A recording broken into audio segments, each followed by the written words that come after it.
after evaluating film, yourself, how would you grade the offensive line performance, allowing 4 sacks this last game? I think that there's obviously a lot of things that go into it. Some of them being, on the offensive line, some of them being more scheme related.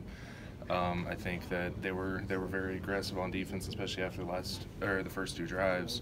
When we moved the ball pretty easily, they kind of went into aggressive mode, and when they do that, there's a lot of opportunities that are open that maybe we didn't take advantage of. There's some schematic things. For example, they ran some cover 8 where you have quarters of the field, half of the boundaries. You have a half safety, you have a trap corner that's playing 70 yards off the line, and he was triggering fast on the run. So when you're running split inside runs to that side, you're short a guy, you don't have anyone to block him, so you either have a boss blocker for him or you throw quick balls over the top. And that's the thing that the casual observer watches and says, hey, they're not blocking anybody, and we're not accounting for him in our box. But I'm also not giving you guys the key to the castle. There's a lot of ways you can exploit that, and if there wasn't, everyone would do that. So I think that some of it's scheme and some of it's us just not playing as well as we can. Nick talked about the fact that the offense needs to just do a better job of trying to help to avoid taking some of those hits where there's him stepping up in the pocket or the O-line doing a better job.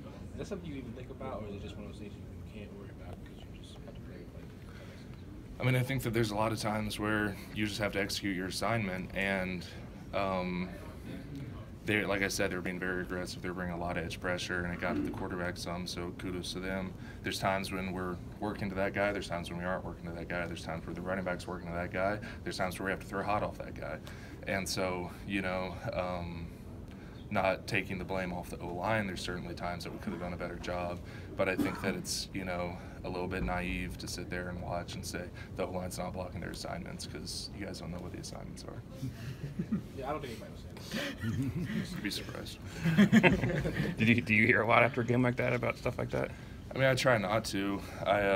I make a point of not reading, anything written about the game, just because I'll get frustrated for no reason and don't like working myself up. I try to find pictures of myself. No one takes pictures of me, So that's the only time I read anything is when I look for pictures of myself, and then I read a headline and get mad about it, so I stop looking for pictures of myself because there's probably not going to be one anyway. So it's kind of What's the best what I do. picture you found of yourself after a game? I like the one with me holding up Damien. I like pictures to tell a story, and obviously me and Damien are close, and I think that it's always good as an offensive line when you hope your running backs get touchdowns. So I like that one. I didn't get very many likes on it, but such is life as an O-lineman.